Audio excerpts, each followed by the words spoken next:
What's going on, YouTube? It is Drew Lefty NDV10. I have got a giant stack of cards. Not a giant stack, but some fun stuff. All Braves / Braves franchise. You'll get the picture. Kind of just getting back into some Warren Spahn stuff. Picked this up on eBay for a decent price. It is a 1961 NL Pitching Leaders. Got Warren Spahn tied for the league lead there from 1960. And there's two different variations to this card. There's a no vertical black bar, and then there's one with a vertical black bar. So this is the more common of the two, but that is a very nice PSA 8 in that slab there. Very, very, very cool card. Happy to get that. I'm going to pick up some bigger Warren Spahn stuff coming up, sometime this year probably. Next up, we've got a couple Al Mattern T206 pickups. This is a very tough back, 350/25. Very tough back there. PSA is the only company that denotes the different factory numbers on the back, and they didn't for the longest time. So this data, I'm going to reference a lot of Pop Report data in this video, so take some of this with a grain of salt. PSA has only graded 9, or I've only designated 9 350/25s. It is a tougher back. Out of about the 70-ish or 80-ish total sweet capitals that they graded, that number is probably realistically a bit higher, just due to the fact that early on they did not designate the different factories, and SGC still does not designate the different factories for the sweet capitals, which is something that they should do. It's too late to go back now, but going forward, I don't know why they don't. Next up, we got another Al Mattern. As you can see here, the different colors of green there, just from the different series. But this is an EPDG, and this is a really nice 2.5. I had an A, and then I upgraded to a 1, and then this 2.5 came along, and I was really happy to upgrade to this for basically nothing, almost. Total pop on this card is 16. PSA has graded 16 total EPDGs. SGC has only graded 14. So a pretty tough off back for Mr. Al Mattern. I need like one card to be done with his run. I think it's the 3, or no, am I done? Yeah, I think I'm done with that back run. I can't remember. Next up, we've got Vive Lindeman. And you would say, wow, this card, it's kind of rough, but this is a very special Mr. Lindeman because it is a Piedmont 350. Lindeman is one of the Elite 11. Some people say Elite 12 now. Who the Piedmont 350s are very, very tough. So they're kind of an odd case. There's a group of 11, again, some people say 12 players who fit a very specific back pattern of what they come with. Hindu Sovereign 150, EPDG, Old Mill, and then their sweet capital is only in the 150 series. They don't have any 350 sweet capitals, but they do have a Piedmont 350, so it's kind of weird, but they're very, very short print. This is a really, really big combo. So just kind of an oddity that they printed them with the Piedmont 350 backs, but did not print them with like any of the other 350 series that you would typically see, like Sweet Capital 350s. Again, there's only 11, some would say 12 players that fit that pattern, but in any case, that's a very cool card. Got that from a good guy on Facebook. They have only graded PSA 13 total Piedmont 350s.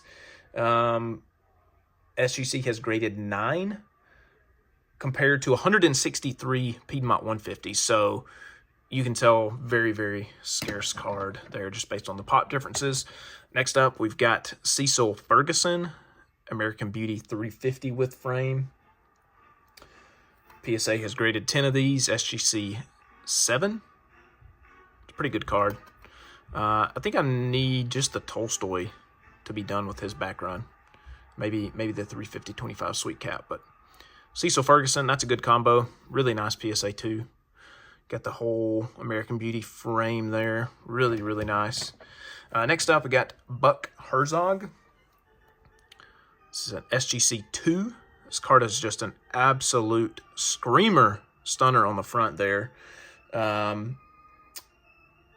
SGC has graded 8 of these. PSA has graded 15.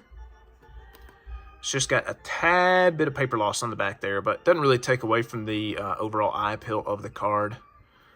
Really nice, and I got that at a good price, so I'm really happy with that. Very nice card. Next up, we've got a Bill Sweeney EPDG. This one's pretty tough. I forgot to look up what SGC has graded on these, but PSA has only graded 6 total EPDGs. I would assume SGC is probably around that same mark. So pretty tough card. SGC 2.5 there. Again, I'm just kind of, anytime a cool Braves back run card that I need, or off back pops up, I like to get that if possible. This is a very special card coming up next. I won this at REA a while back, and so this is a 1910 coupon cigarette. The designation for the American Tobacco Company is T213. Very, very, very tough card. These are the type 1s. There's 3 different types to this card, issued in various years. The T213 type 1, some people consider these or think that they should be considered as part of the T206 set. They look exactly identical on the front. The lettering is the same. Everything about this card is the same, whereas the type 2s and the 3s have a totally different surface, printed in different years. These were printed only in 1910 for the type 1s, but I'm of the camp that they are not the T206 for various reasons that I will not go into today.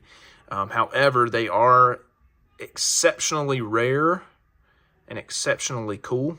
They were printed in Louisiana, which typically speaking, the Louisiana print cards are fairly tough to come across just in general across the various tobacco candy sets of nature. But yeah, very, very cool. Coupon mild cigarettes. Let's see. SGC has graded 3 total Charlie Stars. PSA has only graded 1. And again, some of those may be crosses over. So, a lot of this data is just kind of, do with it what you will. It's not the quote-unquote law of the land. A lot of this stuff gets crossed and cracked and regraded. But very tough card overall, just insanely, insanely tough. And I'm very happy to have it. Glad to have one in the collection. There's not a lot out there. SGC, I think, total has only graded, PSA has only graded a total of 200 T213s compared to 288,000 total T206. So you can see the rarity there. I'm a numbers guy, as most baseball people are. So only 200 of these out there versus, 500,000 T206. So very, very tough, and I'm happy to have it. Next to this one, again, a little bit different. This is a 1913 national game. George Stalling, he was the coach for the 1914 Braves, who won the World Series. This was a game card. Literally, it was a game that you would play. So you'll see a lot of these in high grade. SGC has graded 10 total. I think there's like 4 9s. So pretty tough card. You don't see a lot of these out there, but when you see them, they're typically fairly high graded. Back is pretty cool there. The baseball game, patented March 25th, 1913. Very, very cool. Happy to have that of the coach. He has a Cracker Jack card I want to get as well. And then speaking of Cracker Jacks, my last card I want to show off today, this is my very first 1914 Cracker Jack, and it is a tough one. This is Hub Purdue. He is in the T206 set as well, but in 1914, he played for the Braves, and they won the World Series that year. This is also a high number in the 1914 Cracker Jack set. I think out of 145 cards, I think like the last 40 are much tougher in general for whatever reason. Cracker Jack's a whole subject I won't really dive into today, but there's 1914 and then 1915. The 1915 you could just send in and get basically an entire set. Some players are in 14 or not in 15, vice versa, etc. 15 is a much larger set. But Hub Purdue is a very tough card in the 1914 Cracker Jack. PSA has graded 28 total. SGC has graded only 18 total. And again, by comparison, PSA has graded about 5,600 1914 Cracker Jack cards total, compared to, again, almost 300,000 T206. So this set has been kind of pumped and dumped lately. But it is growing in popularity. It's just a high barrier to entry, even on commons, like a Hub Purdue, so to speak. But I am happy to get this. Easiest way to tell a 1914 from a 15, when you just flip it over, the 15s are upside down on the back. But yeah, this is very cool. I'm very happy to have this. I will be getting more. I will complete this set one day, hopefully, if I put my mind to it and my wallet. But yeah, that is all I've got, guys. I hope y'all enjoyed. Thank you so much for watching, and I'll see you next time. Peace out.